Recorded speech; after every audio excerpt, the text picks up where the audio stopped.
Good evening. I'm Sue from the New Jersey Mycological Association, and tonight is Taxonomy Tuesday. We'll be starting off with a overview of the Agaricus species that we know are found in New Jersey, followed by our members' finds. Since our snow has melted with the 70-degree weather this weekend, we have people who do have mushrooms coming up, so hopefully we'll have time to share with them. My presentation on the Agaricus is about 30 slides. I'm not an expert on Agaricus. But I'll try to show you a nice overview of the species that you can expect to look through for those who haven't spent the money on the 5-pound tome book that covers everything, because it's really too much to carry around in the field for sure. So let me just go over here. Can everybody, I gotta share the screen. Screen.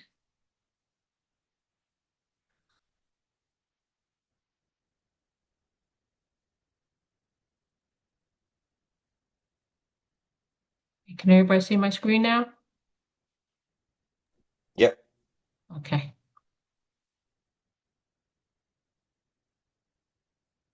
Okay, so when today I looked at iNaturalist is claiming that there are 27 species of Agaricus in New Jersey.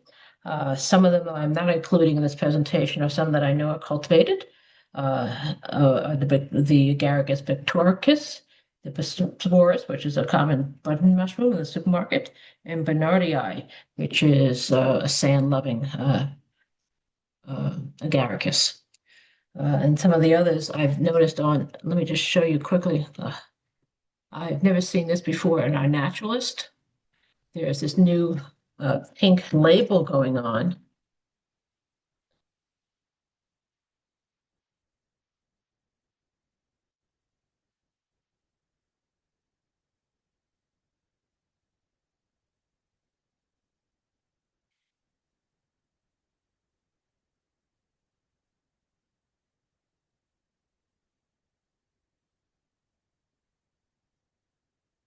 And make a liar out of me. Okay, and they're not showing it on this one. Oh, maybe I do on species, but I saw this today.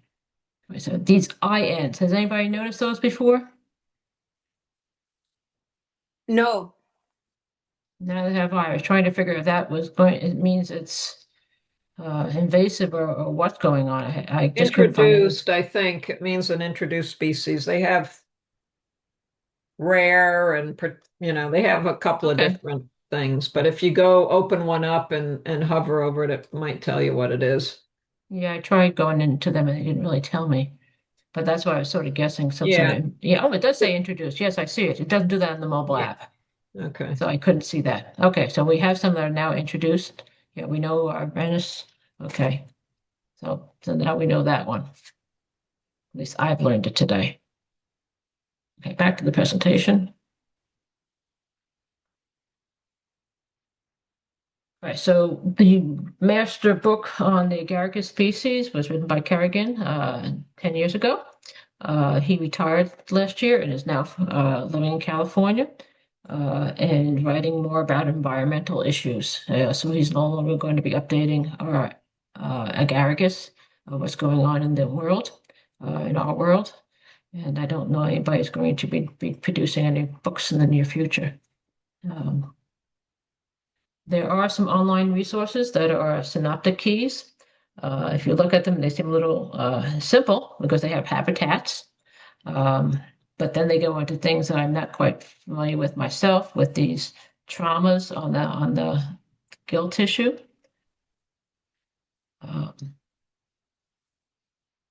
So I haven't used this myself, but just to show you that it's available. It's on the MyCoPortal website.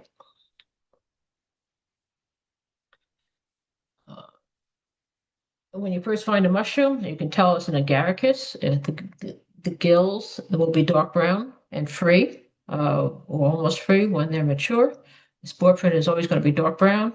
The stem will break cleanly from the cap, has a partial veil, which forms a ring. To identify the species, you're going to rub it to see if there's any color change, yellow or red. You're also going to try to slice it open, just as you might do a bolete, and see if there's any flesh color changes, especially near the stem. And you should also smell it. You get more smell if you crush the stem. There are chemical tests that are used for agaricus, the KOH solution, potassium hydroxide. Some will turn yellow and have no reaction, or some will turn green. I myself discovered I can't seem to see the green coloration, at least not in the field last year, but keep on trying for myself. There's other reactions for other chemicals by Harold Frank that developed another formulation. This GAA solution, which is like distilled vinegar, is better than an acid. He recommended this test instead of the Schaefer reaction test, which I thought was a very interesting reaction. The Schaefer reaction is you put these lines down on the surface, and one will change one color and go to another color in a cross reaction. The two intersecting lines on the surface of the cap will have different bright orange forms where the lines cross. But unfortunately, there are false positives in those reactions. There are basically 5 groups that we would cover that are the non-red staining agaricus. I'll go through each one individually, starting with the first one, the agaricus section. The agaricus section is found mostly in grasses. It has a mushroomy odor. It doesn't react to KOH. The stem has a tapering on the bottom and doesn't have much of a ring. First example that we used to call campestris in New Jersey, which we don't really have, but you'll still see that in some of the guidebooks, is either going to be Argentius or Andrewii. Now, Argentius is the one that iNaturalist just marked as introduced, but you can't tell the difference unless you look at the spore size.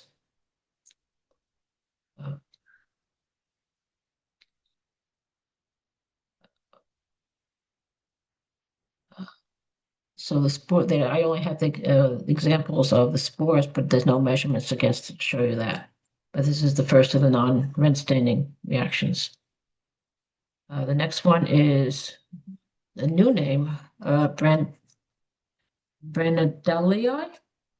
And this is what that one looks like. New name for the agentis. This is, I don't know, porphyrocephalus. This one Igor found. Now this is not as white as the other ones, but still the brown gills. This is another variation of that one. This is pallidus. This is whiter. Another one found by Igor, but in Pennsylvania. And then we go to the next section. The next one is going to be the arvensis. They're found in grasses also, but also in forest, manure, and compost. They will smell like almond or anise, and they will have a KOH reaction, turning it yellow. The abruptibulbus species may take a long time to turn yellow. This one says 4.5 hours after collecting.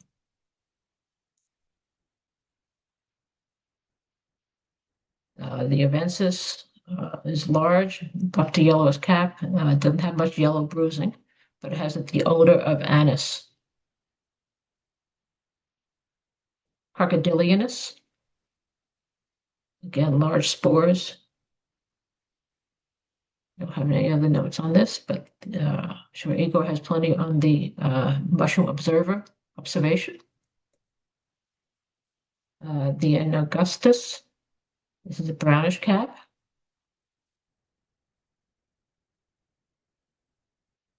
Silvicola, light cream. Notice that it has the pink gills, which they usually start out as pink before they turn and mature to brown.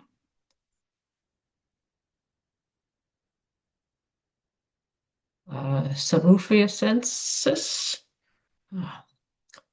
This is not really confirmed identification, but this is what it's supposed to look like by John Plitsky, who's of course a mycologist. Third section for the agaricus, also still in the non-red staining sections, is the minores. This is found in the woodlands. It will also have the sweet almond smell. Still also have the KOH yellow reaction, but it'll be small, less than 7 centimeters long, and it'll be thinner. Notice how small this is, and indeed a thin stem. In this case, Dave said the Schaefer reaction was orange to scarlet. One that is common in the pine barrens, found by Igor, is the vinosobrunneofumidus. Vinosobrunneofumidus. Say that again? Vinosobrunneofumidus. Vinosobrunneofumidus. Okay. Next time I'll take up Indian too, because that's even more syllables. The placomyces is one of the inedible ones. This is found by Luke. And we're in a different section. The pocillator, odor, smells of minty toothpaste. If you cut in two, the odor is like gouache paint, but I don't know what that smell is. The yellow reaction. Approximans, deep yellow on the cap, showing the reaction down here. Has a phenolic odor.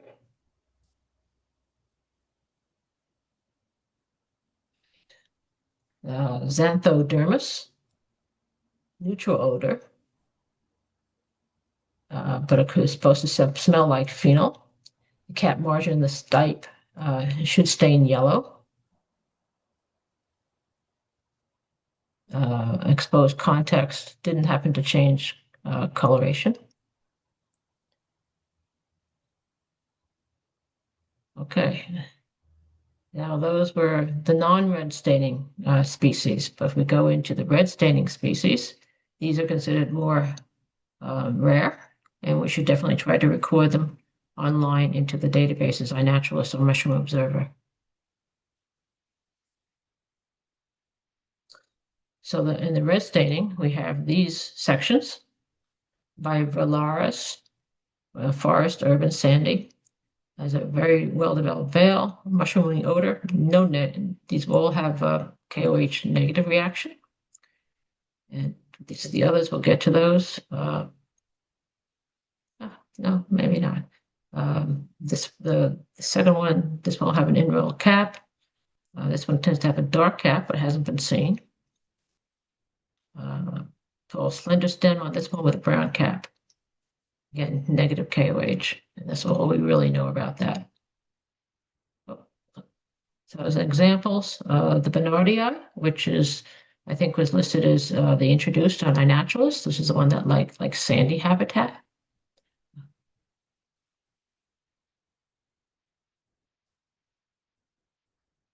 The eludens, we don't have a picture of, but it's another toxic one. Haemorrhoidarius, it's also known as the Silvicola. This one is truly sealed as red staining reaction. Can't miss that. And that is all I have for what I have found on Agaricus. Does anybody have any questions or want to add more Agaricus species? Yeah, we have more Agaricus species in New Jersey. Yes, according to 27 species, according to iNaturalist, and I haven't even checked lately the Mushroom Observer. Is there any ones? These are the ones I covered, are the ones that Kerrigan said were definitely found in New Jersey.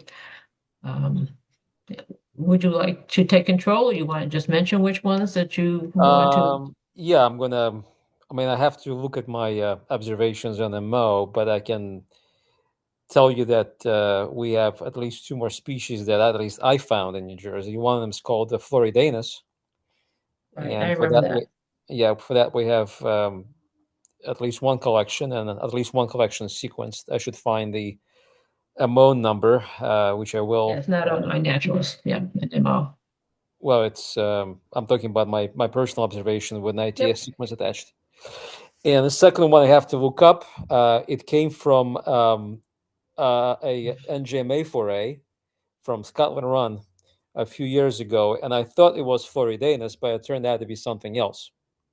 And I'm going to find it and tell you the name, if you bear with me. Observations.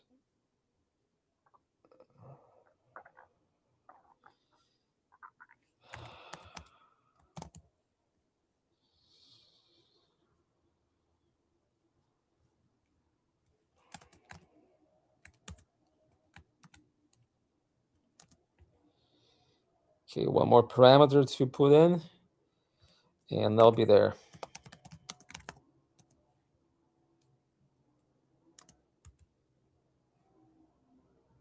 Okay.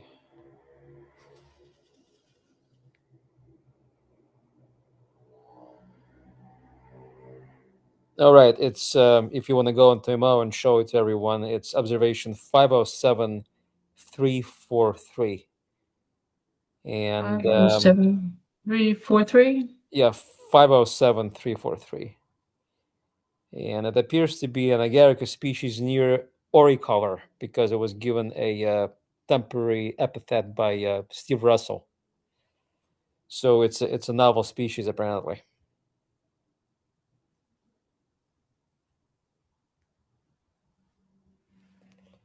Anything to note about it that you made it know that it was different, or was it just from the DNA? It's from the DNA. I think it was a young specimen. It just shows 3 photographs. It was fairly small. I mean, well, average size, I guess, for Agaricus. Is it unusual that it has white gills to start off here instead of the pinkish? It's young. You see that the capus hasn't fully expanded. You can see some pinkiness on the left-hand side. Just a little bit? Okay. Yeah, so it's not mature. That's why it's not pink yet. But, as it's typical at our forays, things are so intense.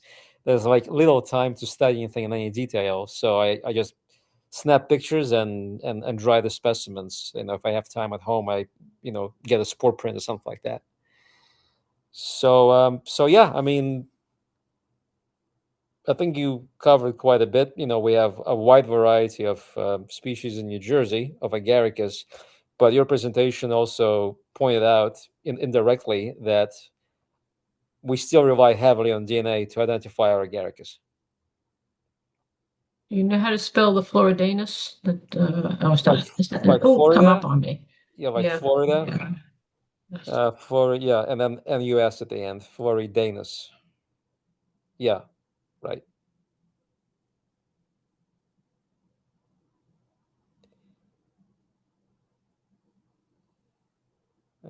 Interesting combination. Mine are probably on the bottom. If you Here you are. Well, it's proposed. Proposed, yeah, but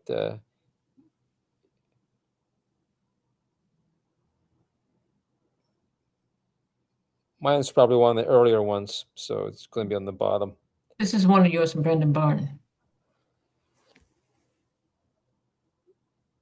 I see. Well, that was at least my understanding at the time. I don't think I saved the specimen, but the one that was sequenced actually was from Wharton State Forest. It should probably be on the bottom of this list because it's an early observation.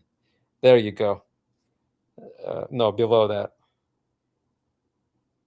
No, I guess above. Maybe third row. Yeah, 417,593.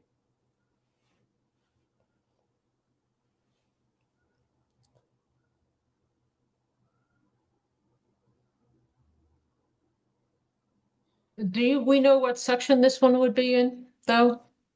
I think we couldn't figure it out from the last time we considered it. I don't know. I mean, without going to Kerrigan's book. Well, I didn't think some of these were even covered by his book. That was hard for me to figure out what section it might have been in. But this has a yellow staining reaction.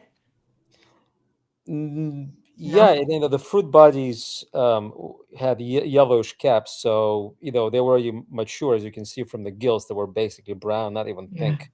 so they're quite old, and the spore deposit also happened to drop on the caps, and you can see the brown spore print on the caps covering the yellowish basal color of the cuticle, or yellow brown. So maybe not necessarily a representative collection for the species, because these happen to be on the older side, but yet I wonder if this is like the only New Jersey collection that has been confirmed from only New Jersey collection so far confirmed by DNA. I also would like to say that a lot of my Agaricus observations I forwarded to Dr. Kerrigan for identification, just from visual inspection of the photographs, and he was always right about his IDs. I mean, the DNA sequences confirmed his identifications. I mean, he was really great. He's a true expert. Not a single mistake. And it's sad he's not devoted to mycology anymore. Yeah, I think he said something like, "No, I have my book. I have my whatever other publications. I've said everything I could say about Agaricus. It's time to move on." I mean, it's kind of unusual to completely drop out of the field. I mean, people just maybe stick around, they become less active, but if somebody contacts them, they're still probably enthusiastic about interacting with people, regarding the subject matter. But it seems to me that he made this point that he doesn't want to be bothered with anyone for Agaricus ID. Yeah, isn't he going into something like completely different, Yeah, climate change and That's right. whatever, it's but he is a very active and very intelligent individual, so I'm not surprised about that. Yeah. But yeah, a radical switch from mushrooms to climatology. Yeah. So yeah, this observation has quite a few notes, because again, I thought this collection was unusual, and I tried to write down as much as I could, or put down as much as I could. So yeah, I think we should pay more attention to Agaricus and sequence these collections as we deem necessary, like the one that you mentioned before, not abruptibulbus. What was that thing? I forget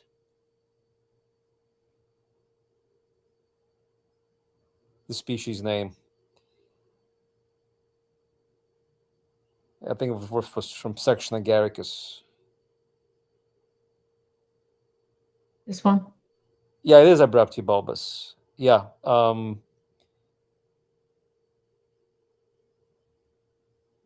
Yeah, that basically came as a result of sequencing. I think it came from the park in Burlington County. What's the name of that thing? Smithville. Both times.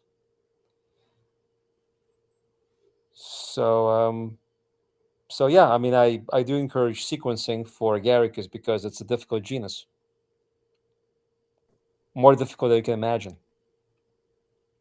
And the crocodilinus observation that you mentioned is also good, because Dr. Kerrigan made quite a few comments in there, which are useful not specifically to that species, but overall for Agaricus and taxonomy. So if you have a chance, take a look at his comments. And he said that don't rely on the crocodile-like appearance of the species, because that's just apparently a very variable feature. He said it's like a bad hairdo. If it grows in an open, windy environment, then you're going to get a crocodile-like surface of the cap. But my collection, as you saw, had a very smooth cap, and it was yellow too, which has almost looks like nothing like the typical crocodilinus you would find in California. Followed by the business. You can tell crocodilinus. It's one of the few Agaricus that I'm comfortable with identifying without DNA.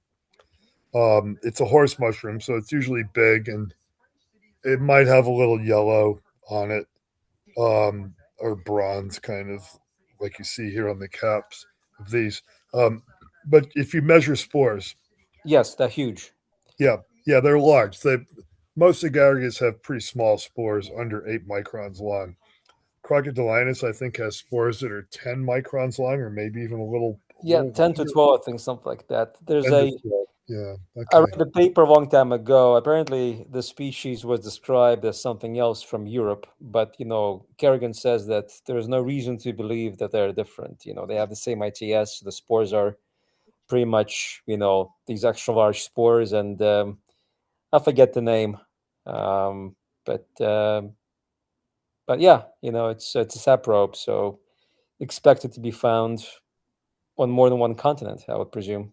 Yeah, and as you said, Igor, it's my experience has been that a lot of what seems to be field guide ID'd as arvensis turns out to be crocodilinus when you look at the spores.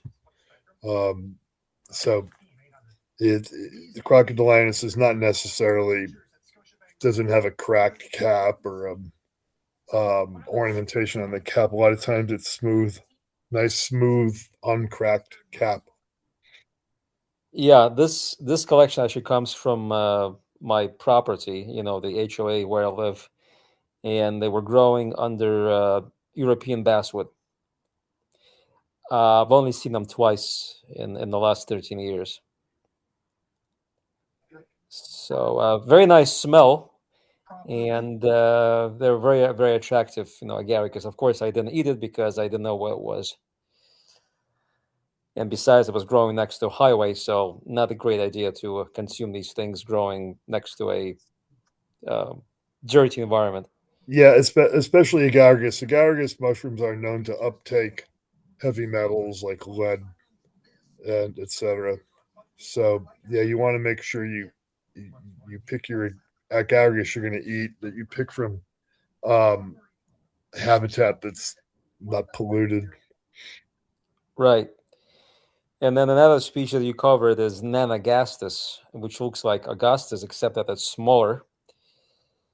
Yeah, and that collection actually came from Ferneyheisen Arboretum.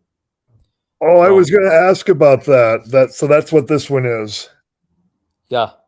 Yeah, it was during a fungus fest. Yes, it was during on a an fungus island fest. in the parking lot. Yeah, I think it was in 2018. Mm-hmm. Yeah, it was like in this mulch garden next to a parking lot. I think they may have completely ripped up that area because they regardened that section. So maybe it's gone completely, but I haven't seen it since. Now, Dave, But you it's put one in the chat. I put 2 in the chat because they're more or less just to show I that see one. agaricus are really, yeah, there's one that's a little bit before this.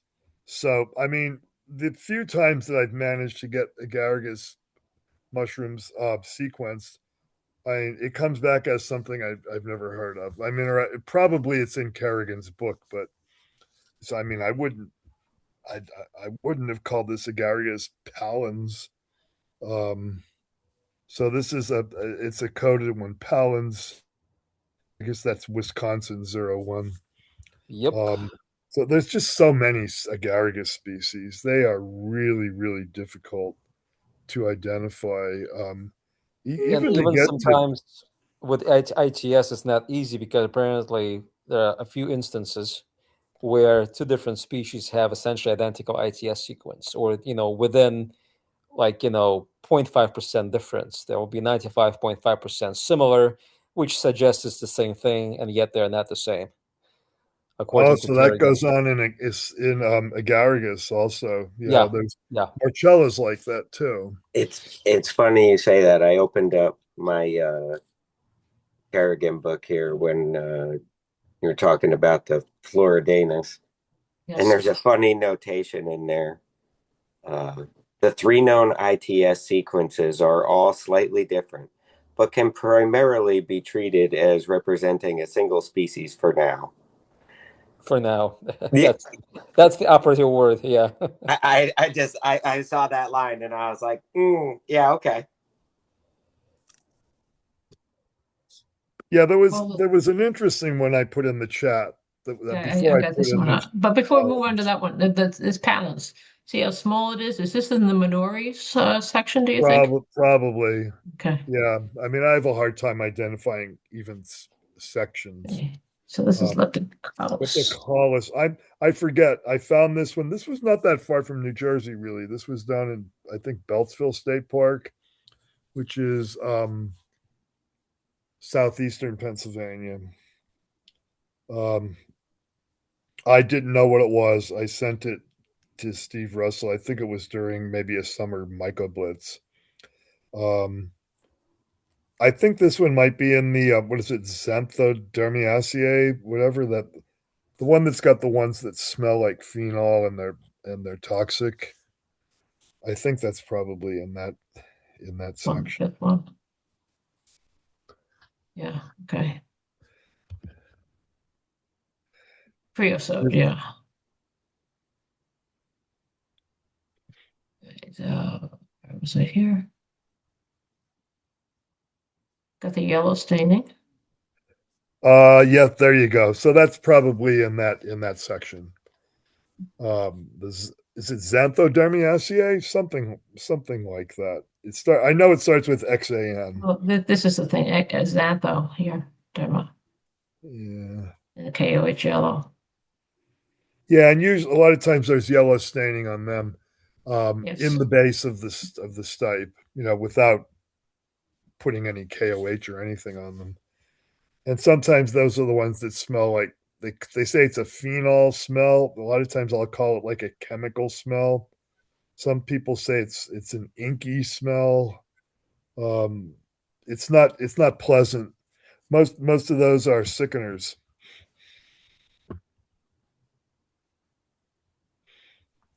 Anything else on this one?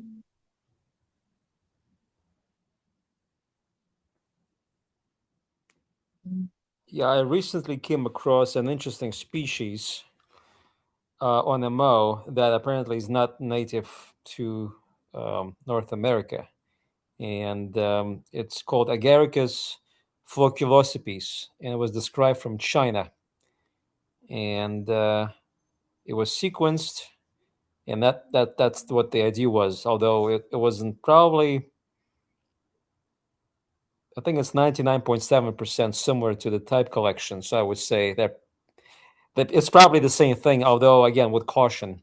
And I'm going to post the MO number here in the chat so you can show it to us, albeit it's only one photograph. Yeah, it was found in North Carolina by Jeff Gilmet, somebody I actually happen to know.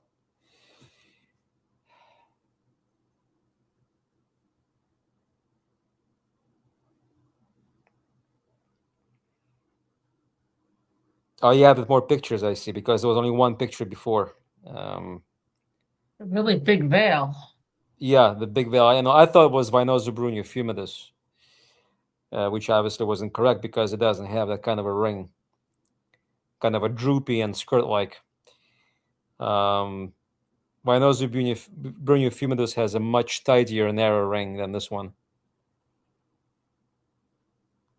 So he measured the spores and he did the ITS, and the spores are sort of within the range, not quite, but again, you have to account for some variability because you have a collection from a different continent. God knows how long it's been there growing. So clinal variation and spore sizes is probably a reasonable thing to assume. So yeah, again, shows you that do not rely on the morphology and even the habitat, because to me it looked like more like Vinosobrunneofumidus turned out to be different species.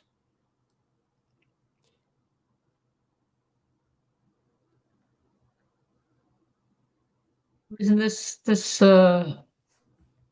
Flocos? This Yeah, also is kind of unusual, isn't it? philosophies. Yeah, exactly. So that's where the name That's where the name comes comes from. from. Okay. Flocos type, flocos foot, leg, whatever you want to say. Yeah, foot.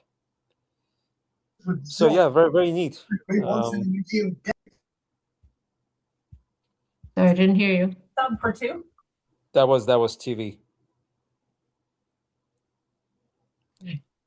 Probably from Dave. So yeah, so be on the lookout for new and unusual species, and do not assume that it is what you think it is. Yeah, speaking of not trusting morphology, I put one in the chat, another one in the chat that was sequenced as abruptibulbus, and that's I never would have guessed that from the way it looks.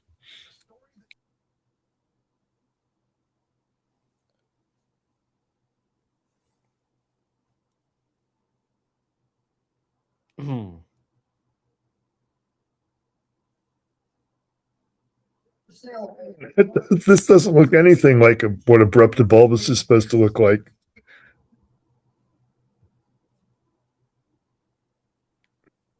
No. Is this a case of DNA blasts getting messed up and mapped to the wrong thing? Somebody It's not out of the question. I questioned it myself. I thought it was wrong. But this is what was this is my observation, right? Yeah. Yes. I But what is this other Agaricus who suggested it as? Fusaratus. Fusaratus. Oh. Oh, I forget why I even said that. He said based on microscopic spore length slightly exceeding 9 microns. Oh, so it's got pretty large spores.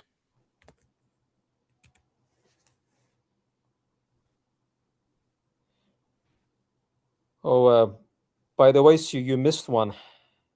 Okay.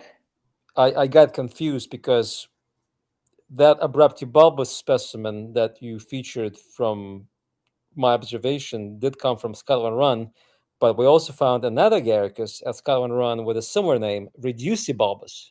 And I posted the observation in the chat. It's the last one. It's 532,764. And that was also identified through sequencing. And that's a species by Kerrigan, so that's a new one. Okay. I have no idea what section it is in.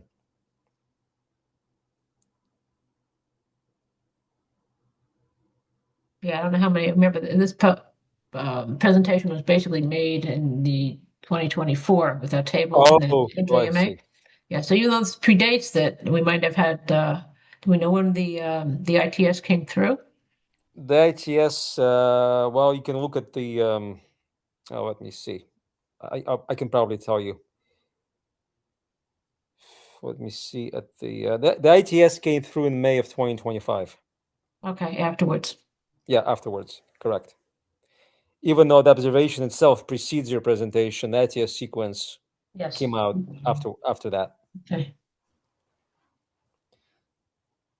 So this one, Let's look at it this has one an first. abrupt bulb, but it's kind of flattened. It's kind of flattened at the base. Almost looks like a the head of a nail or something. Yeah, that's Unfortunately, unique. yeah, unfortunately, I didn't cut it. It's either a feature of this species or maybe it's just a morphological oddity. I don't know because I was not the one who collected it. A lot of mushrooms that I sequence, they just come from an unknown collector. People don't fill out tags, don't put their names, and you have no idea where it came from.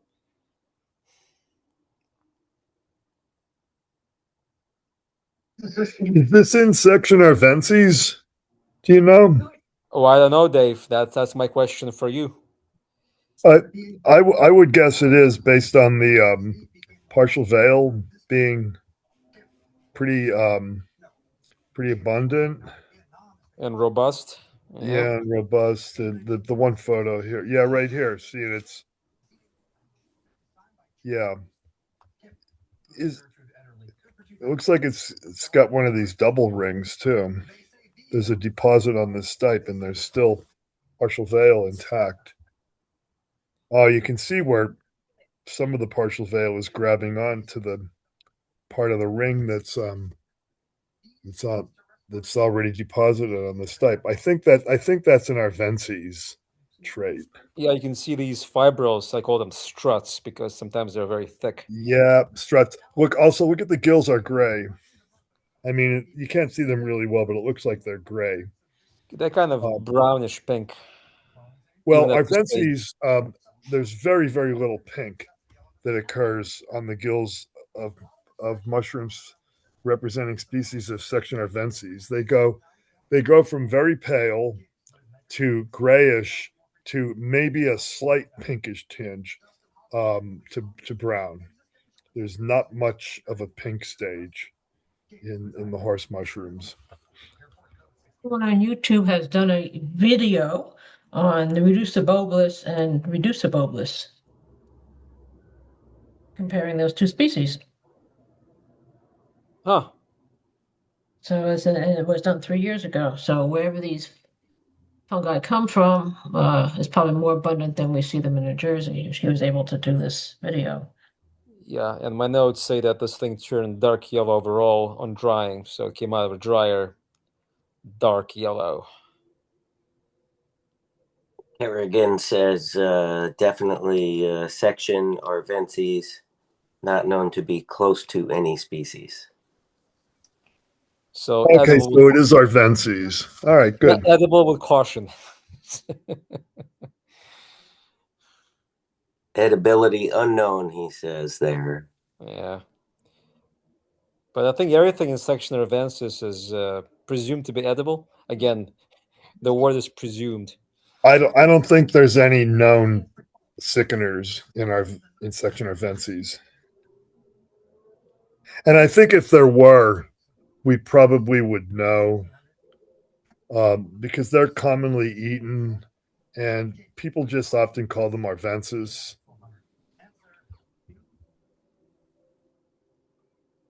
Which is your horse mushroom, pretty much, right? It was presumed to be the most common horse mushroom, but where I live, crocodilinus is probably a lot more common, just based on my own observations of spore dimensions. Right. The Andruia, braendlei, and porphyrocephalus are all separable by spore measurements, as far as I remember. And they all grow in open grassy areas and resemble campestris, which we don't supposedly have in North America. These are section agaricus, correct? Is that correct? Yes. Yeah. They say that Andruii is probably the most common meadow mushroom that we have in Eastern North America. That's at least what I've read. Any more agaricus from anybody else that they would like to share before we move on to member finds? My Yes. my email are Agaricus. Okay. Yeah. So we should sequence our collections of agaricus because we don't find them often anyway. So I think it would be a good idea to do that. Yeah, I think agaricus mushrooms are excellent candidates to be sequenced. Unless if you get something like is pretty clearly crocodilinus, because it's got the really large spores. But even then, you don't know. There's so many different agaricus species. Well, this is a good one. Look at this one. Hey, Hunter, this is yours. Oh, okay, thanks. I was Okay. writing something in the chat for Dave about the reducibulbus stem base. That's a consistent feature in that species, the flattened upper edge, according to quote. So I wasn't sure if people knew that or not. Yeah, that's what Igor was wondering actually, because his specimen had that. Okay, I thought, And yeah, we're wondering if that's something that a consistent trait, but apparently it is. it is. Yeah. So that's good. So I guess this is a red stainer. And I found it in Tennessee. I found out as I posted it on iNat because it's an old photo. But I mean, that's a red stainer, correct? From the cap top. Can we say that?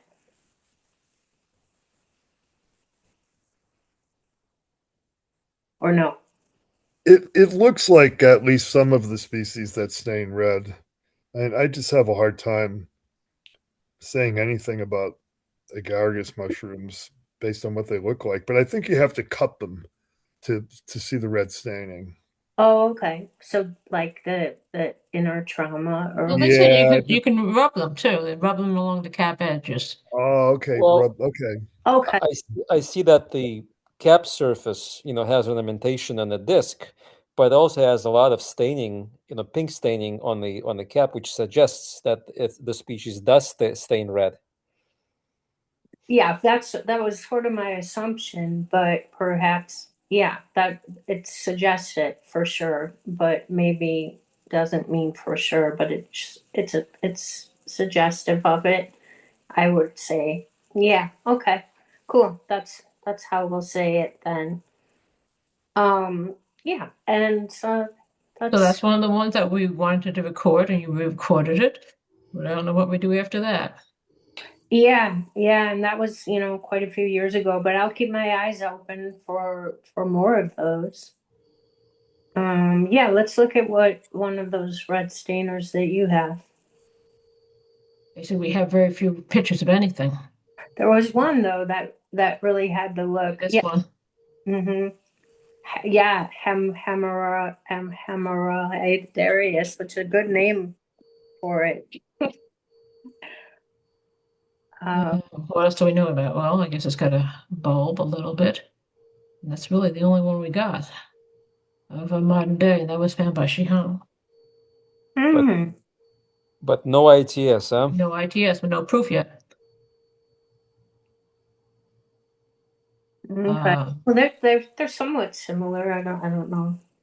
You can't say much more. Yeah, and it's a red stainer. Yeah. Unless we go to the details in the Agaricus book. But I don't know if that would be helpful until we get to spores. Right. And I have no spore pictures. Most of my Agaricus are just from a few years back. It's funny because I think some years there's so many, and then I know last year I didn't see many at all. So yeah, and then this is just I don't know what it is, but it's pretty.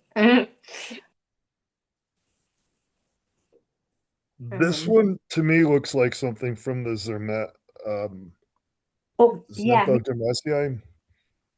yeah. Let's Did, review that. did it have an odor? It was so long ago, I don't know, but Right. yeah, unfortunately. Oh, but yeah. Hmm. The odor. Location? I mean, this one is compacted soil. Was it that kind of habitat? Compacted soil, did you Yeah. say? Yes. Yeah, it's just hard to say. It doesn't really look like it when you look at the base of that to me. The soil looks Oh, pretty, right. Yes, nice and black. yeah, and loose. So I would say not. Um, but yeah, what year is this? So this is 2020. So, I don't remember, but I just thought I'd share a few. I thought maybe there was more, just kind of we'd learned some more morphological differences, but it sounds like it's not that simple for sure. I don't. Nah, these are really difficult, all these agaricus. And my guess on that one would be maybe pocillator. Okay, I saw that too, and it did look like that. And Sue had that in her presentation, correct? Yes. Yeah, Sure. yeah. I thought they were Pocillator. similar, just like at a quick Where's the glance. pocillator though? I don't know what section that there it is. There it was. Yeah, right. Pocillator, this one. Yeah. Similar for sure. Again, this one has a smell. So I mean, Usually, if we're lucky enough. Yes. I might have missed it, but like there's not much. Do they talk much about differences in the veil or I mean, in the annulus, or it doesn't seem like it. There's much talk about that, or are there differences that can be helpful? I didn't find anything in the book that would allow me to put it on a screen and saying, hey, look at this versus that. Mm-hmm. You know what I mean? Otherwise, I would have been able to include that.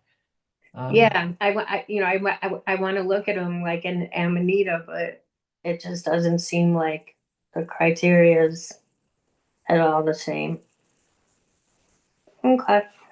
And We then have, the third one. Is this? yeah, this is just like that one. oh Okay, yeah, actually this one. That's just a silly one. I made a face with the acorn, and those are the Oh, is that what it's supposed to be? Okay. yeah, and the mouth.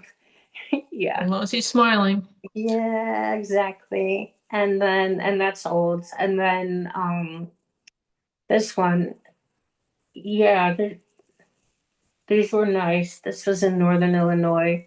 It looks a little pink on the cap too, but Do we really know this is an agaricus? it's an agaricus. I think it's another thing in xanthodermiaceae. I think it might be like placomyces or something, but you'd have to look inside the stock. Because that stalk is so dark. it's I used a flash to take this picture, and I think it probably made it look darker. And the placo seems to have a very fairly thick stipe. Now, I think placomyces is one of the ones that has occasionally has the black scales on the disc. Oh I'm yeah, not sure about that. it looks like it in that last picture. This one. Mm.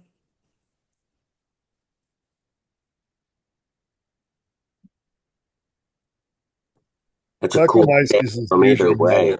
Oh, sorry. Is this early or late Early, you mean in the year? in the day? Oh, early. Yeah, real early. Yeah, early. Cool. Yeah.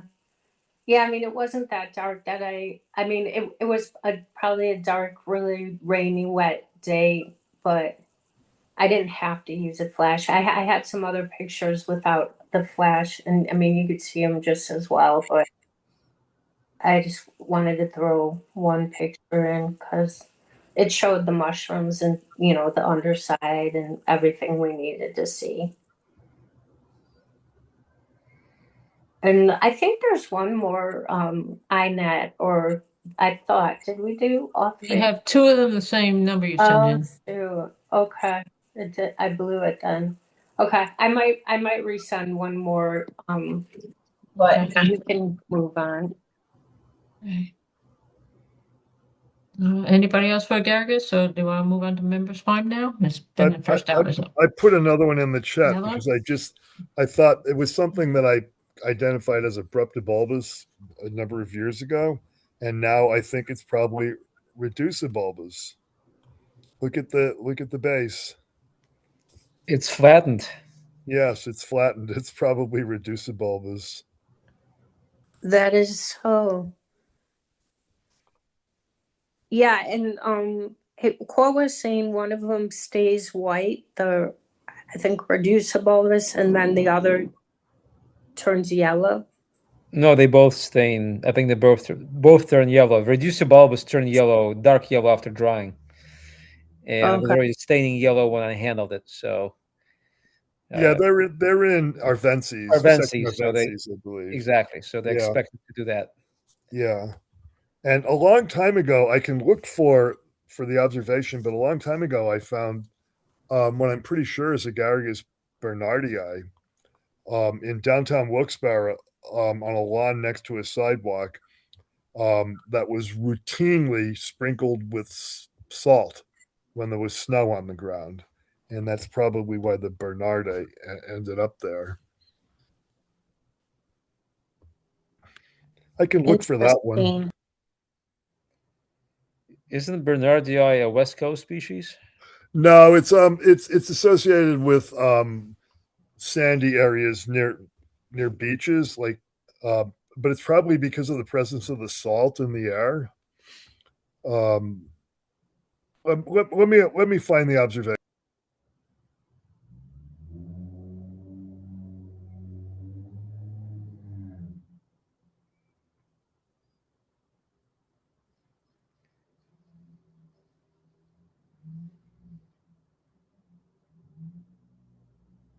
Yeah.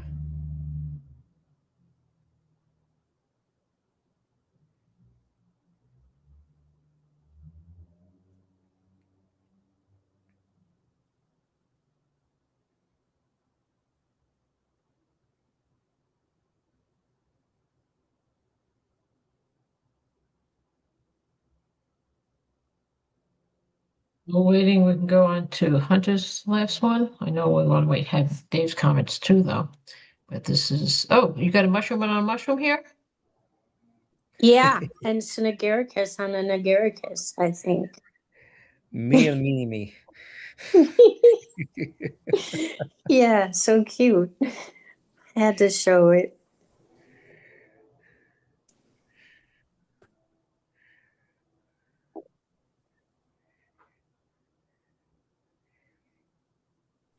Yeah, I also have this like weird video of these tiny little flies just all over an agaricus, but I couldn't find it. It was quite interesting. I might have shared it in the past, but it's nowhere to be found. So we can move on, but just wanted to share. Yes. I wouldn't have thought that you could do this. It's so unusual.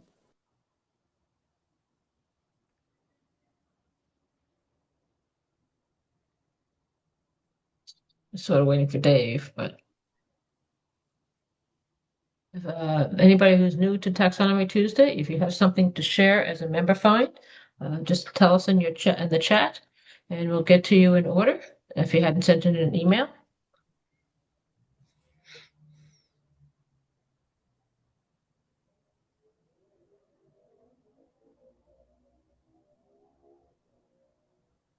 I can't find this bernardii. I mean, I might be wrong. It was a long time ago. It might be that that's what I thought it was, and somebody else told me it was something else. Okay, well, don't forget to add a reducibulbus to the one Oh that yeah, you I'm gonna fix that one. Yeah, fix it while you got it in your that's good. mind. Oh, absolutely. Yeah, I'll get that one later on. Thanks. Yeah. All right, Dave, are you ready to go with your member finds? Yeah, sure. It was a pretty good week. With the warmer weather, there's been things to find.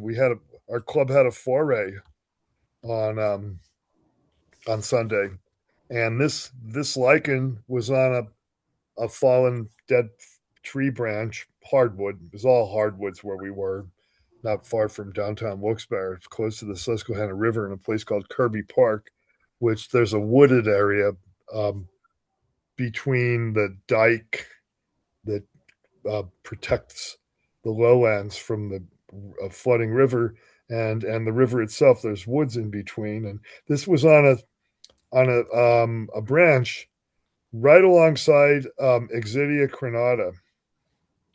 So I thought it was an interesting looking lichen. Oh, cool. Karen gave me a proposal for the idea. I think I put it in there. I thought it might be a lechinora. Oh, that one. Because of the epithisia, these round epithisia that are pigmented on the Very surface. cool. But it's not. It's She says it's flocos. No, it's folios. Folios. Okay, right. Not flocos. Folios. Sorry. All right. So, all right. Well, Karen's here. She can comment on the lichen. And Karen, did you call this one Physia? Yeah, I think so. It's probably Physia stellaris, which is very common. And you can see the base of it is a crustose lichen wouldn't have that continuous solid base, and you can see around the edges that it's got like little lobes. Mm-hmm. And the photo isn't really good enough to be confident about the species, but it's probably in the genus Physia. And I'm finding a lot of Physia right now. What's the other one? Melagramma. That's another pretty common one. Is that less lobate at the margin, or am I wrong? Probably more. It's pretty finely cut.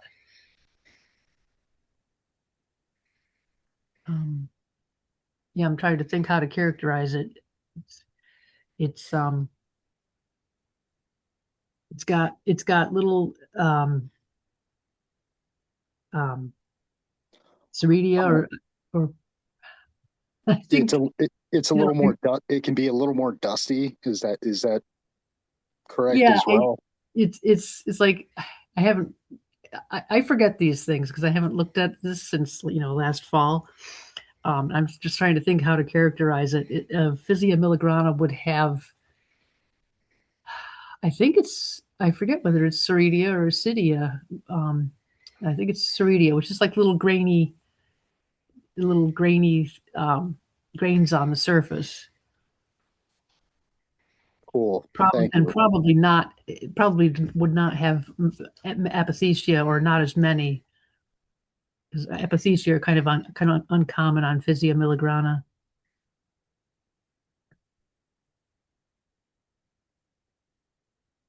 Thank you, Karen. What a beautiful lichen. Yeah, that's why I included it. I just thought it looked really nice. I didn't even know we found it. Somebody else found it, and I snapped a photo real fast and put it.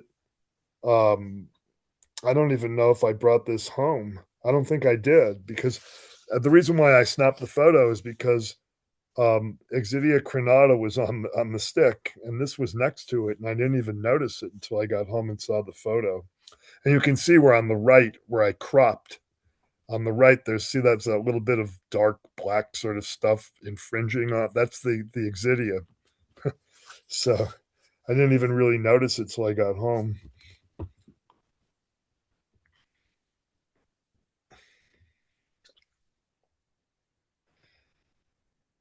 So I was hoping Brandon would be here, and he is, because he's pretty good at these things. So I'm saying annulohypoxylon based on the third photo. And the third photo gives a close-up of these fruit bodies.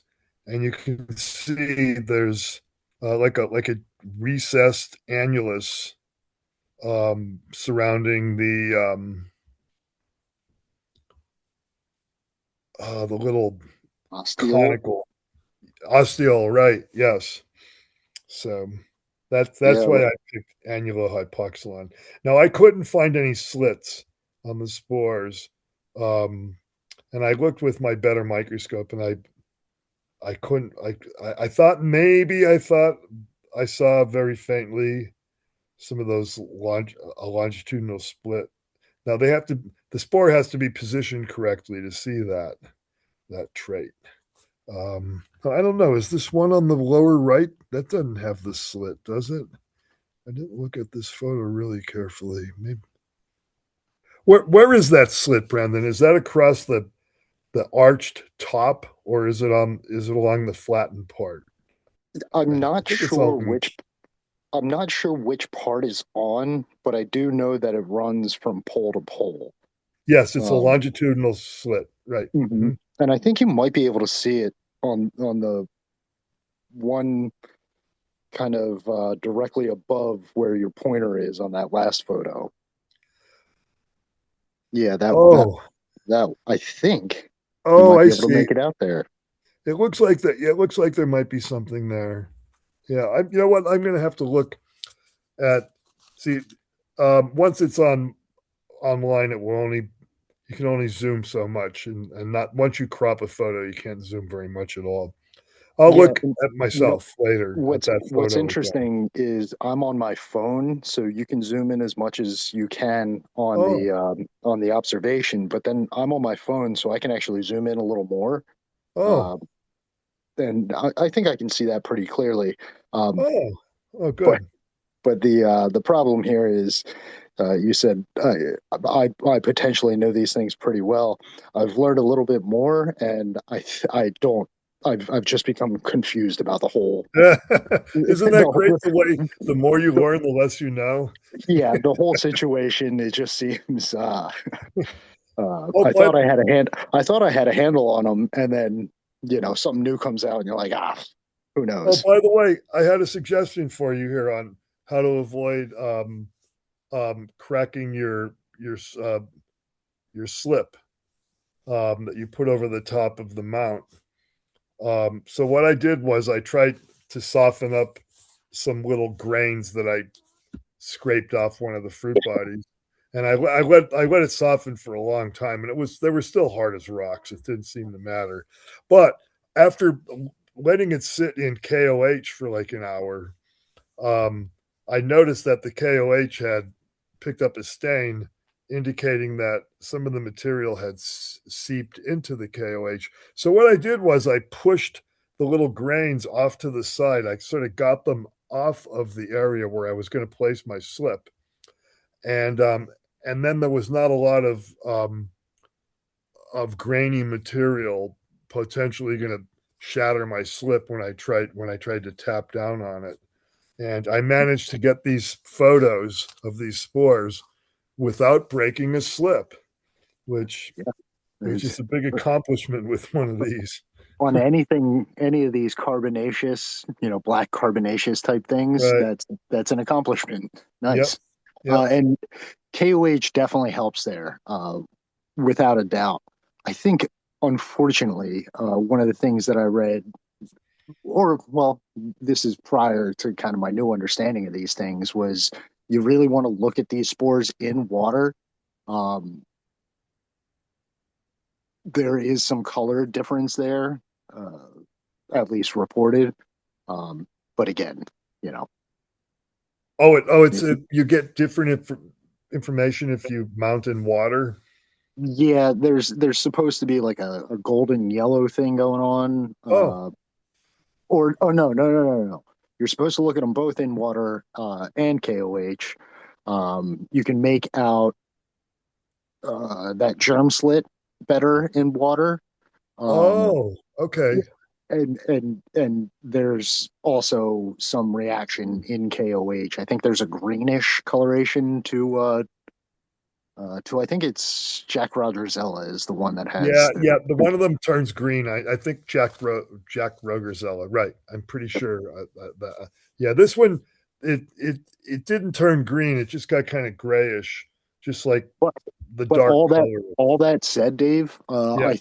I think the most telling thing to get to annual hypoxylon is that presence of the oscular disc, I think they call it, that kind of satellite dish around that Yep. central pupate thing.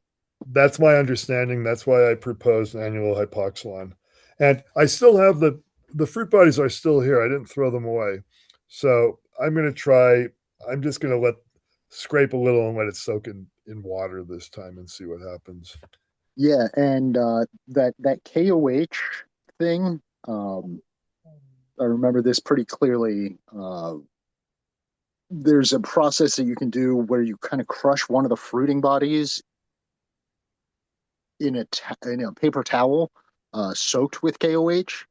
So you kind of hit the thing with KOH, put it in a towel, and kind of crush it up a little bit, and let that sit for like 10 or 15 minutes, and then the paper towel will kind of take on a greenish quality. Um, I think that one's Jack Rogersella. But again, I could have those confused. Well, I still have a few of these fruit bodies here. I can play around with them a little bit more. Another thing you could do to reduce your slip cracking is to put down your slide, your material, then your slip, and then use a second slide on top to do your crushing. Oh, you know what, Chris? I think you explained this maybe a year ago, and I forgot. That's a good idea. Yes, I'm taking up space. Too bad. Next one.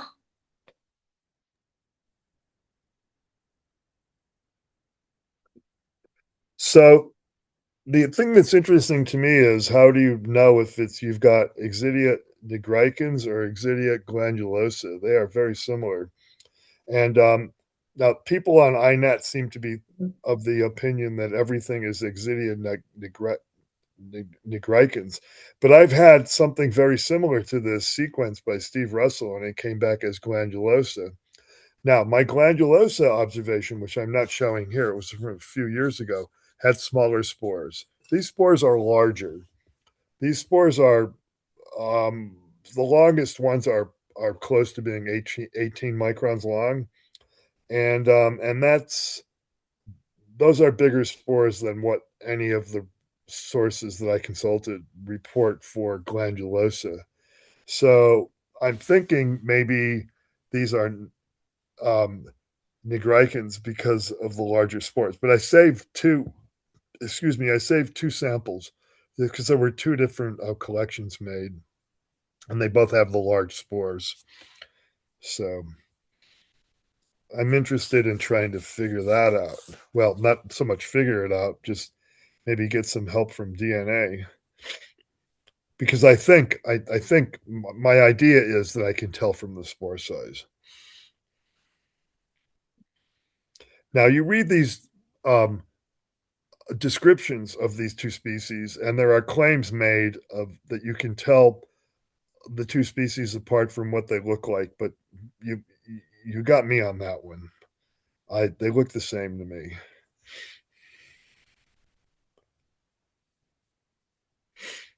Thank you. The last one. Oh, Yeah, those are cold weather species. You find them in. Now this is interesting here.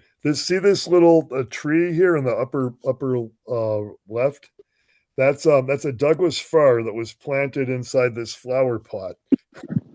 And I don't think it was planted. it wasn't planted in the pot, but it was placed in the pot. Right, sorry, wrong word. It was dug out of the ground in a tree farm and put into this pot. And I think a few weeks ago I showed this same pot with this tree with a hebeloma mushroom growing next to it. Now this is an asco here growing next to it's growing in the soil. So this is a saprobe. It's not associated with the tree. But I believe this is, oh geez, I just learned this name and now I'm forgetting. Octospora. Octospora, right? Yes, and it really keys out. It keys out really well. And I proposed a species name here also, and my spores are a little bit bigger than what you read about this species name. But then you also read something. I'm not sure where I read this. Maybe in the Bisset Boig field guide, that there's lots of species of Octospora, and they're not well understood.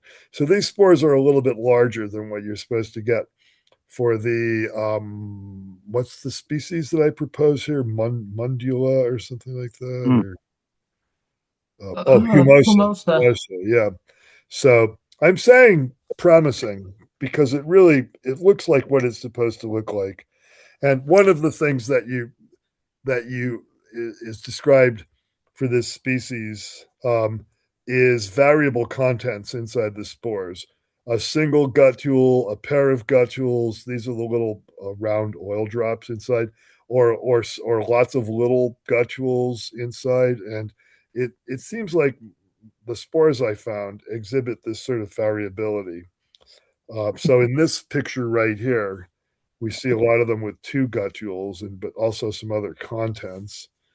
And anyway, I don't know. Is it that species? Well, I don't know. I wouldn't bet on it, but Yeah, you Dave. I don't know that species, but I do know Octospora. know. Many of them are bryophytic, right? Yes. Ah, I believe so. And I actually thought that was kind of uh, diagnostic. They had to be. You have to identify the bryophyte to get to species on many of them. Some of them are more generalist, but um, I mean, maybe there are some that don't require that moss association, but well, this particular species I proposed was described as growing on or near moss. So yeah, so maybe I don't know. Maybe this is wrong, but the genus really seems to fit. yeah, I mean, Octospora definitely have. I'm even looking at the base of that ascus at the top there. You can see how it's real crooked. I've seen that with Octospora. and Um, and the asci are not amyloid either. That's another thing. because these are operculate, right? Yeah, I'm pretty sure. Yeah, I honestly, based on those spores, especially with the context where there's, are those little spheres, are they oil droplets or kind of air bubbles within, and then the larger ones are the actual gutules. But that all looks pretty octospore to me. Well, that's what I would bet my money on. That's the genus is correct. But apparently there's lots of different species. So my species proposal maybe is a little bit overstated in terms of confidence. So are all the octosporals all parasitics? Saprobes, probably. Oh wait, Well, maybe no, they they're are saying that parasitic. parasitics, the Oh, okay. bioparasites Hmm. related to Pizziza. Hmm. So that's what I was wondering if you wanted I that. don't So know. I'll look them up. I assume these were saprobic, but that might be an incorrect assumption. They're small like these. These are small. These are only, you know, at most 2 millimeters, maybe. I mean, do they? I think Pizziza, you have 3 to alkaline spores or something like that. That's how we tell Um, it's a Pizziza have amyloid asci. amyloid. Okay. Yeah, Money. the thicker part of the ascus will stain blue in Okay. Meltzer's, and when you look at them in mass, like if you look at the asci mounted in Meltzer's at 100 power, where everything's like colors more concentrated, it is absolutely obvious when you're looking at the amyloid asci. Now, there are other ascomycetes in Pizziziales, I guess, that have amyloid asci. But these guys, this Octospora, they have non-reactive Okay. asci. So Yeah, I I wanted to mean, know whether the chemicals would tell us one way or the other. Okay. yeah, that seems like a pretty good piece of information to me to back up this generic proposal, at least. Yes. And the other thing I'm that not sure supports if that. you, oh, sorry. No, Um, go ahead. Go ahead. Yeah. I sent some things in the chat. I'm not sure if you saw it. Um, I'm new here. Hi, I'm Jamie. But I also have been trying to ID an Octospora that I found recently. Um, and I was sent this website. I'm not sure if it was in your list of resources that you were looking at, but um, it's octospora.de, and it's run by a scientist who's like sequencing all of the Octospora and I guess knows a lot about them. And it's got like all of the different species and an identification key. And it looks like most of the species that he has on the site have pictures of the spores as well as the actual like fruiting bodies, like from a further distance. But um, there Was are he definitely a lot of species. Well, looking for I've got a few of these Mimosa. fruit bodies that I dried out. I mean, if I'm certainly going to look at this octospora.de and Well, here's your mimosa uh-huh, on the site that Jamie suggests. nice. Yeah, the But one yeah, thing I was gonna to my understanding, they're mostly Barophilus ascomycetes, and usually you can tell that it's the genus just from morphology, but you want to look at the spores and also identify the host species because some of them are pretty host specific. So Interesting though. I don't know. Maybe there's some moss buried in this soil that was dug up out of this tree farm. I thought we saw moss in that when you showed this the first time a few weeks ago. Is there? I remember seeing some moss in this pot, but it may. I thought. Today. Yeah, I have some older photos. Yeah. I'll look myself. But thank you for the tip on this octospora.de. I'll definitely check that out. And if this person who's running this site wants to try to sequence my collection, I have it. I have it here. I'm probably gonna send him mine because I was talking to Sophia about it, and she said it looks like this one species, and apparently the one that I found would be like the second time it was found in North America because he sequenced it from Europe a bunch, I guess, but probably North American ones are not as well understood. So you didn't buy from the same tree farm as Dave, did you? I found it in a pocket marsh on coastal New Jersey. So nature. Okay. Well, certainly, thank you. Yeah, I've got a lead. Great. Jamie, that's really cool. Appreciate that. For sure. I think that was the end of the beginning parts of yours. I'll do one more from Dave and then we'll switch back over to you, Jamie. This is the fifth one here. Yes. I did not find this. One of our members found this. And I was dubious about this ID because this is supposed to be a summer-fall species. But then I did some research online and I found a number of observations that have been put onto INAT that were made in like December, January, February, March. And so the person who found this was on an overturned on a log that was, the bottom part of the log that was making contact with the ground. That's where the fungi were. And so apparently it looks like maybe these things overwintered because they were kind of protected by the way the log was positioned. The spores are supposed to look like this. Fusoid, cylindric to fusoid, and the asci are supposed to look like this. Clavate, about maybe 60 microns long, and that's what we have here. Now, these spores are a little bit larger than they're supposed to be. The spores for this species supposedly peak at maybe 9 or 10 microns long, and a few of mine were around 12 microns long. So that's a little bit longer than they're supposed to be. I tried to get a photo here that showed the spores inside the asci, but I couldn't get a good focus on that. But anyway, what little micro I have here, it supports this species proposal. So that was an interesting one, I thought. And he just found this. He found this on the 7th in the woods.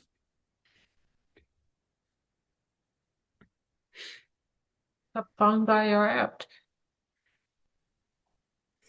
Yeah, like I said, my guess is this thing overwintered.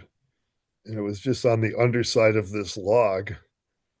And he turned the log over and found them. He's got a pretty good eye, this guy, because these are really small. What size are we talking there when you say pretty small? Are we talking less than a millimeter? Up to about a millimeter, maybe. There's a penny, a couple maybe millimeters. A little bigger than a millimeter. I don't think I should have put something in here. Penny. Yeah, there's the penny. penny. Yeah. So the penny is like 19 millimeters. Yeah, So, so we got yeah, these are bigger than a millimeter. which fits for chlorosporium, chlorosplendium, whatever it is. Yeah. But they also, I've seen, well, the other one, Calycina, fruiting fresh recently. Oh, really? So maybe these did just come out with them, but it's been so cold here up until this warm spell. These certainly could be overwintered. The translucentness is lost for a chlorosplendium.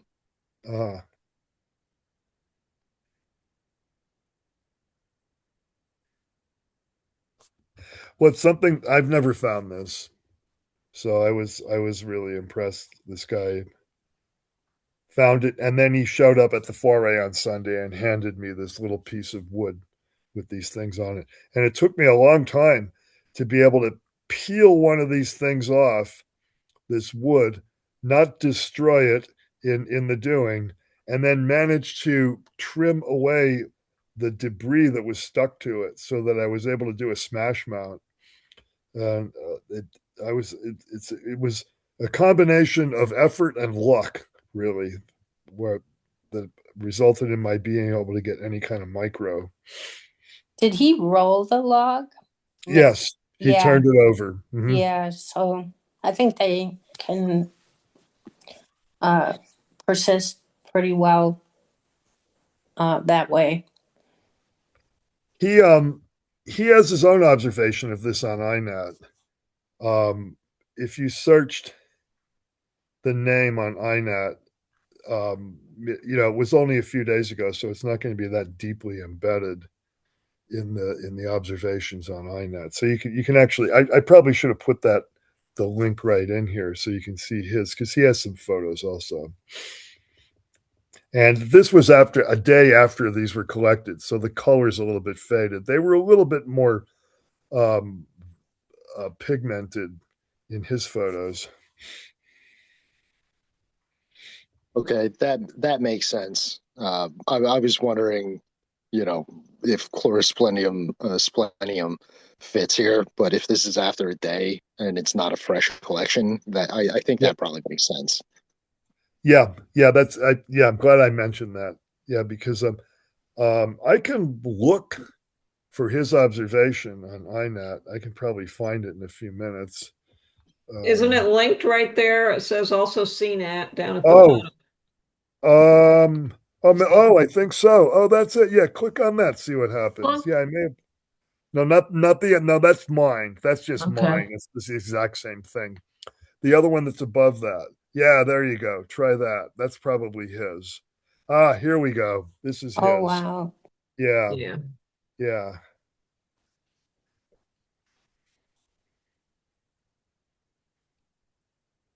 I will say I also flip a lot of logs. That's pretty much what I've been doing the most of recently, and I find a lot of similar fungi like that, and I think that a lot of them that I have found have kind of just like overwintered because they've been under the same logs for a while, and I guess since it's so cold, they don't like decompose. That that makes sense. The really, really cold months that we had here may have helped this thing survive because there weren't many thaw freeze cycles. It just got cold and stayed cold for a long time. That's makes sense. Jamie, are you ready to go? I added the one octospora that I have. I still have a couple of the much better spore pictures that let me just I was trying to add a bunch. I saw the note. Okay, we'll wait. Um, Look at what you got first. But for some context, I'm a botanist. I'm taking a gap year.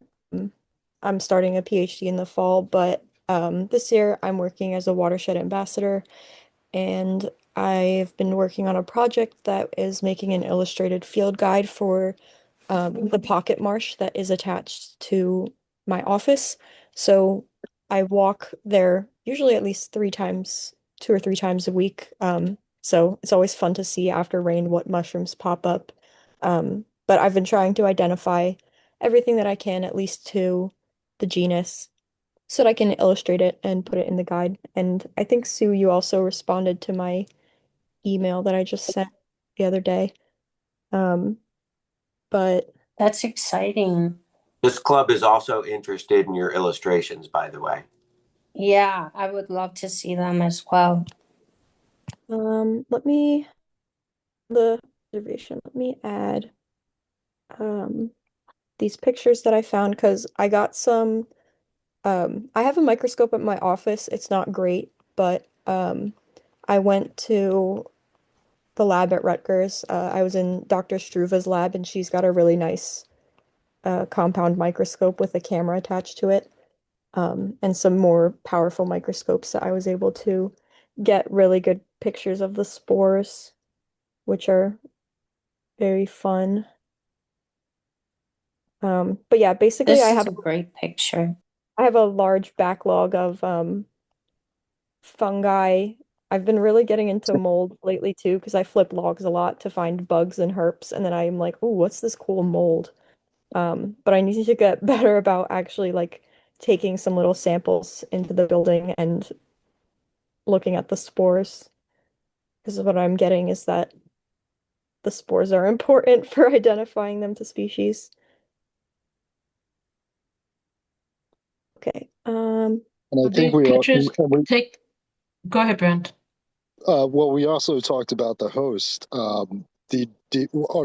Are you able to identify the host here? Is this poly something, whatever it is? I'm horrible at identifying bryophytes. So I have a lab mate who is a bryologist, and she told me I gave her a copy, or not a copy, like little piece of the specimen that I collected, and so she's gonna identify it to species in the lab. But what did she say? She thinks that she Frunaria? knows that the moss genus is Cimatophyllum. Oh, cool. And Sophia Benjetti is who I sent the picture of it to. She said that she thinks this is, what is the species that she said? Um, Octospora galactoides, and she has like the one DNA voucher of it that's present in North America. Also, if you refresh, I think the spores will be added to the end of the picture chain.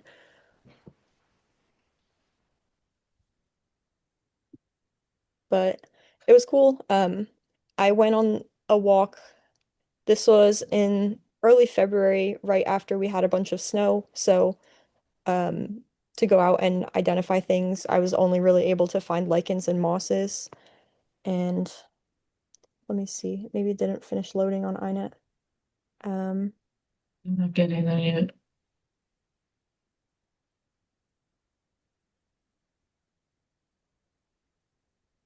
So, galactoides. I've found Octospora a couple times, but the one good observation that I have of it, I called it galactinoides as well. I think I ultimately came back to the fact that that is a European species. But again, the North American Octospora, no one's worked on these yet. Yeah, so basically, even the website that I sent, the octospora.de, it I asked Sophia about that because I was like, so it says here that like North America isn't on the range of that species. Mhm. And Yep. she said that she has one that was sequenced by that scientist that came back to be that species. So Cool. I think that it is in North America. It's just like it hasn't been really like vouchered or like published about. Yeah, I think that is plausible, certainly. Okay, I have like 40 other observations that are downloading first. Okay, we got the spores coming up now. Oh, yes. So that's the little column. That was the best picture I think I was able to get of them. It doesn't even look real. And so this was just with my phone through the microscope because the microscope Wow. that the camera on it was a lot dimmer and it made it really difficult to see the individual spores. But yeah, they're pretty fun. Wow. That is the coolest. They're round. Yeah, they're quite Almost round. perfectly round.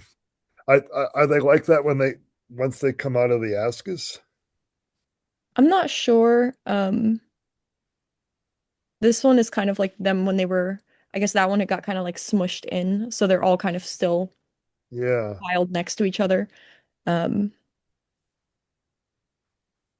sometimes with an asco, when the spores are inside the ascus, they're kind of pushing against one another, and when they come out of the ascus, they kind of relax, and the shape might change a little bit.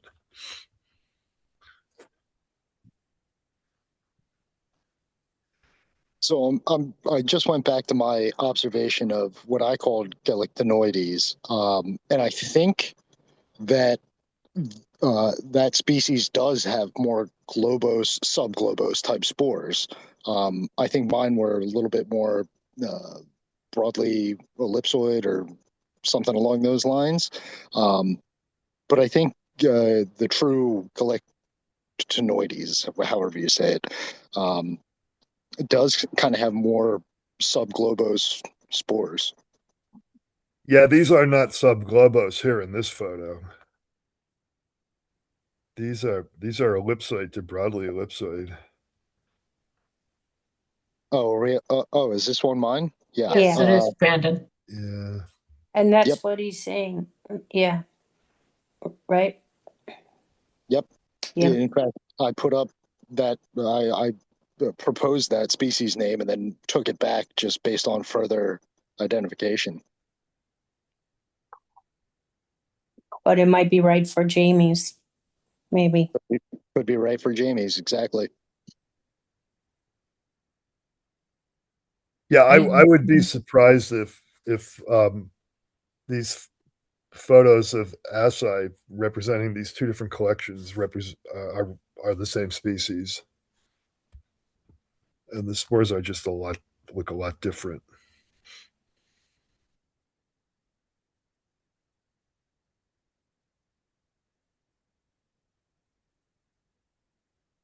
Have anything else to show us, Jamie?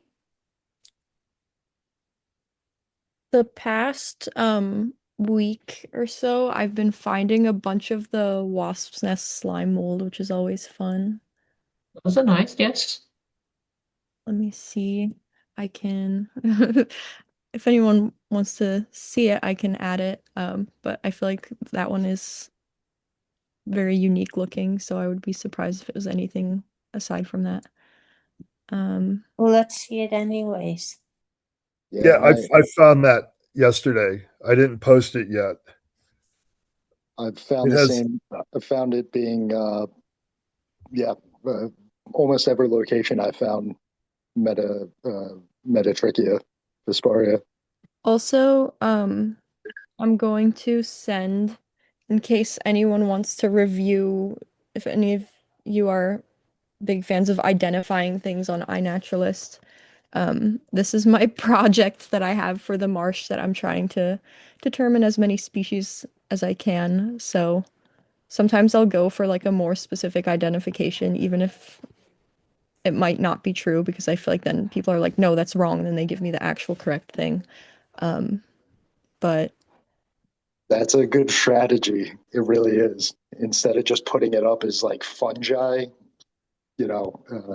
people will weigh in more if there is an opinion on it. let me find What's the name of the project? I put it in the chat. Oh, okay. Let me see. Where's this wasp's nest one that I just found? I've been doing a lot of bio-blitzing because it's the Rutgers bio-blitz right now, and I'm so behind on uploading.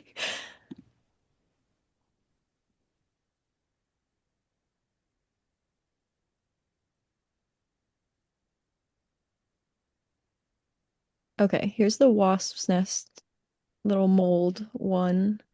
It was very exciting because a lot of times when I flip logs and find molds, they're not fruiting, so you can't really do much with that.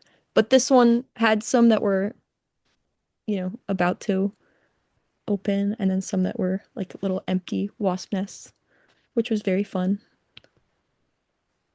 Like that little guy. Nice. Oh, cool.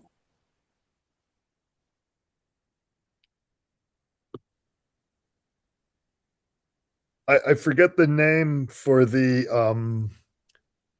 little chords that just compose the context. It's the capillicium. Capillicium, right? Yeah. This species has really cool ones. They're kind of braided and they're spiked. Yeah. Some of the most beautiful microscopy can be done on this specific organism. The capillicium, the braided capillicium with hooks on the end, so cool looking. Oh, I could probably get some opinions from you on this. I found, I think, an oyster at Bats like 2 weeks ago.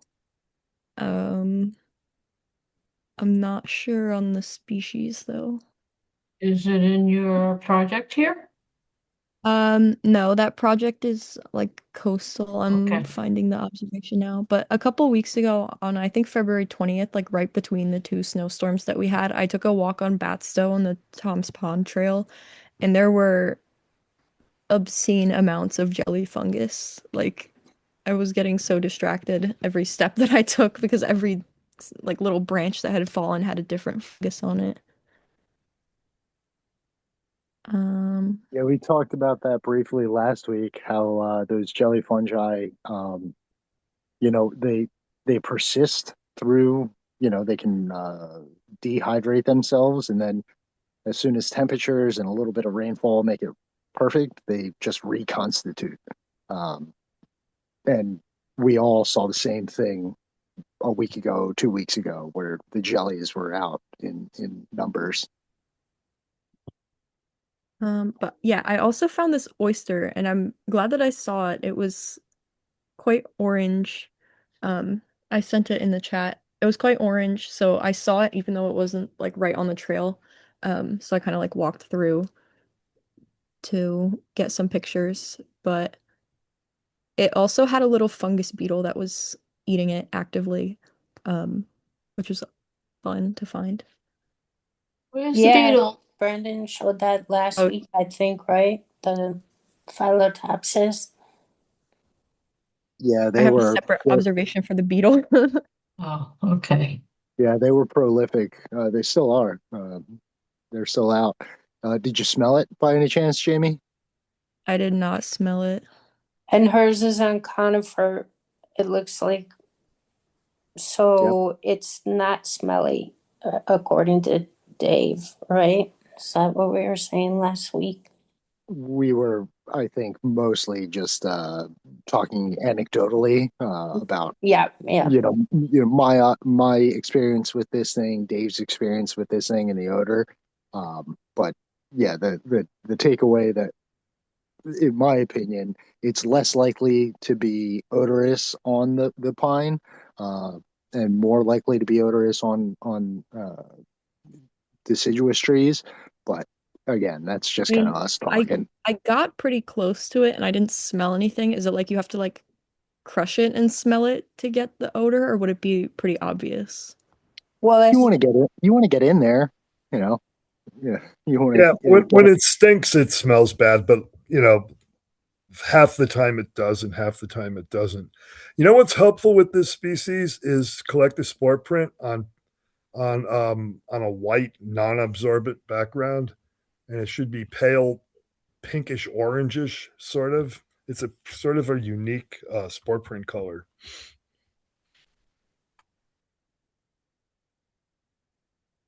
I have to start carrying some paper around with me to get the little. Yeah, paper's not the best though because it pulls moisture out of the fruit body, and then that affects the way things look when if the medium you're using gets wet.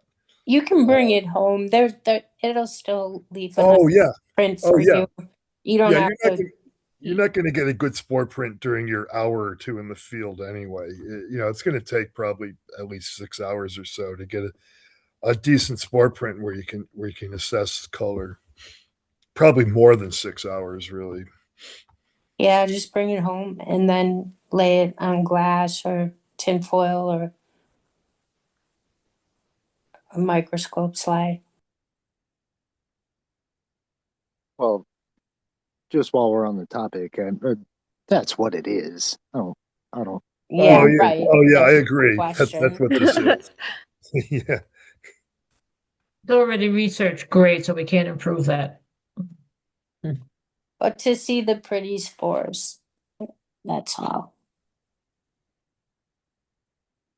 Okay. So what is the I know for plants for the research that I do, it's very strict with like don't take anything out of the parks.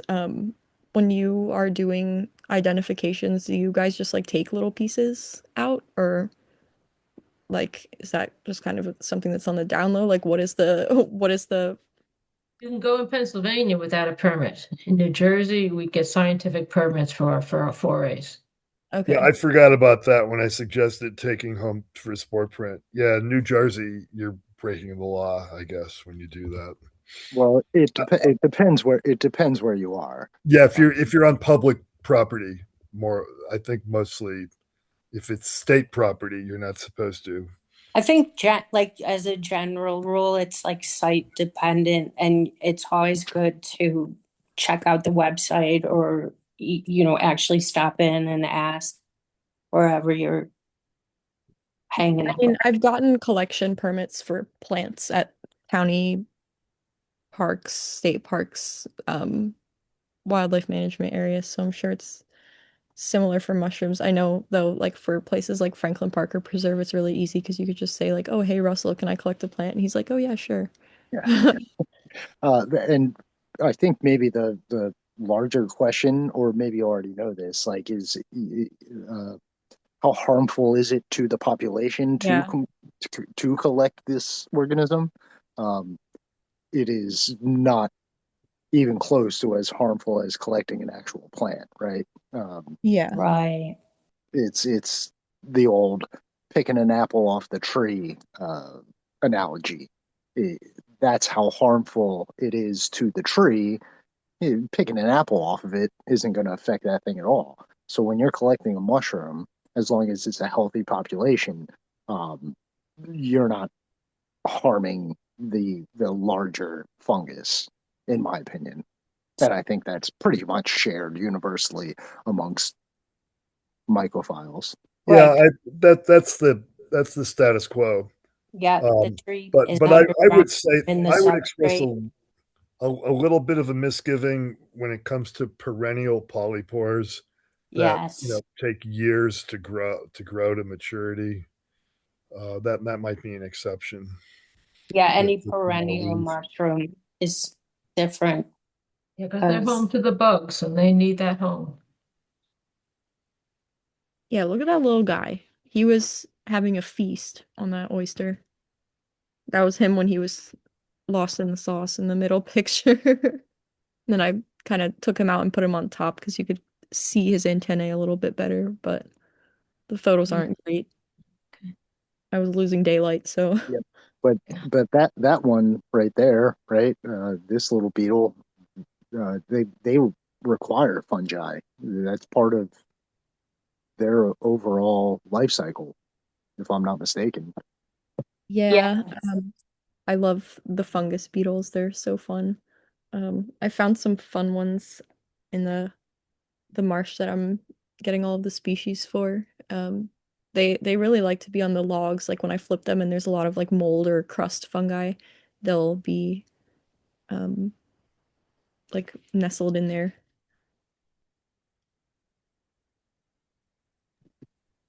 I'm more concerned. I roll over a lot of logs. I'm interested in crusts and things like that as well. I'm more concerned about how I'm impacting uh, the insects and Yeah. the subsequent reliers on this fungus in the underside of a log. They Yeah, always but say, "Yeah, go ahead, Hunter." well, no, just last week I showed that mass under the log, remember? And after rolling that log, I was like, oh gosh, I hope it's going to be okay. You know, I turned it back over and stuff, but I was like, oh, I've just disturbed a whole world, you know. It's kind of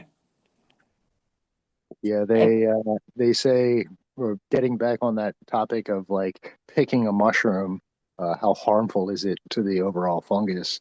Uh, I recently heard someone claim that you do more harm to the fungus walking up to it than you do picking it, which I don't know how valid that is, but yeah, it's funny. I mean, like that they say it's the habitat, you know, damage in general that, you know, is what we really have to worry about. But then when you think about turning over a log, it's like a little habitat, you know, and so it's just kind of all dependent on what scale you're looking at things at.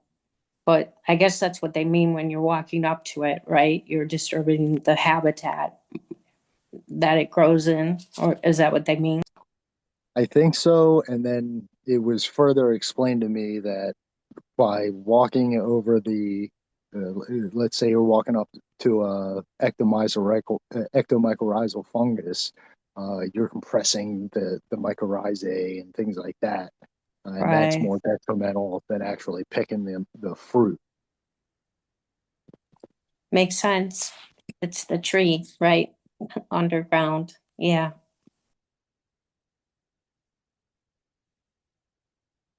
Thank you for Jamie for sharing your first time. Yeah. Yeah. And I think like eating mushrooms, I mean, if you're going to pick and eat them or pick for study, I mean, that's way less impact than just, you know, stripping a prairie to turn it into a farmland to grow, you know, grow other food for us. So I mostly have when I take mushrooms, like I forage them sometimes to eat or um yeah. to study. I usually would take them from Rutgers property because as a Rutgers student, you can like basically take from whatever, um, because it's like Rutgers and you're a Rutgers student. Yeah, But I Well, was that's gonna good. say that and the little inventory that you're doing, right? You're doing like a yeah, inventory of your office building. That's yeah, probably the same situation, right? It's there's no legal issue with collecting there as long as you're tasked with doing that on their property. So yeah. And regarding the lens, I have a little jeweler's loop that I usually use, and I just hold that up to my phone, um, for most of the pictures that I take. It's not foolproof, obviously. Yeah, the You need lens to keep kits that they on. kind of like they like clip on, so they're real steady. And then you could use the zoom on your phone. So you get like you can get real serious close. And then you don't have to hold it. and to add on that, Jamie, you mentioned that the octospora, you did the microscopy at Dr. Strue's office. Um, Yeah. I I have a very old microscope. I take photos through my phone, just down through one of the uh, opticals. So it it's not hard to get decent photos on a low budget with minimal equipment. Yeah, I mean, the pictures that I took with my phone are the ones that are on that iNet um observation. The ones that I took with the actual camera on the microscope that had the camera had dimmer lighting, so you couldn't see the actual spores as well. Well, cool. Thank you for sharing. Yeah, I love seeing an octospore, two octospores in a night. That's great. I had a nickel for every time someone showed an octospore at Taxonomy Tuesday. I'd have 2 nickels. Which isn't a lot. My spore photos for the octospora, I have a used monocular scope that I got for $50. It's not in very good condition. It's kind of beat up and scratched. But because it's a single eyepiece, I can just point my camera into it and get usually decent photos that I get information from. So it's interesting that you would say that this presumably expensive microscope that has the camera attached to it was not getting really good photos of those octospora spores. Yeah, I think that it's because the bulb is kind of on its way out, because when I used it for microscopy for my undergraduate thesis, it got really good pictures. I think the light bulb just needs to be changed, and once it is, then I think the pictures will be better. Oh, okay. Well, thank you for But for adding now, that, I'll look because at that. I'm considering spending over $1,000 to get a better scope. And when I hear something like the photos weren't that good, it makes me wonder whether I should do that. Well, So take it to someone that knows about cleaning it and repairing it first. You can get you can pay $30 for a cleaning, and you have a chip on this easily replaceable piece of glass within the lens. So do that first before you just buy a whole new scope, in my opinion. I think in general, people are not depending on the built-in cameras in even very expensive microscopes, that they're still using an iPhone or another camera to take the pictures, even in very nice microscopes. Like, I'm pretty sure, I think Alan Rockefeller continues to take his photos that way. I'm not 100% sure, but I'm pretty sure. So I don't know, but keep that in mind, Dave, and maybe question thoroughly, because it still may not be better. Yeah, well, I do have written onto a document to start on my computer a description of the microscope and the camera and so forth that Marisol uses. And so if I get something, it's probably going to be something like that. So hers was built in, and she was happy with that. No, I think she's uses an external camera. Okay. I think so. I'd have to review. Okay. Yeah. But a lot of the photos I see online that are taken probably with internal cameras are not very good. Yeah. I mean, my photos are better with my $50 microscope and $250 camera. And yes, Brandon, I have my scopes. I also have a binocular scope that's a little bit better, but I don't get good pictures through a single eyepiece. But I do have those scopes cleaned up every year. There's a person who comes to the college where I used to work, and does maintenance on all their microscopes. And the person the head of the biology department there just allows me to bring mine in also, and they get done.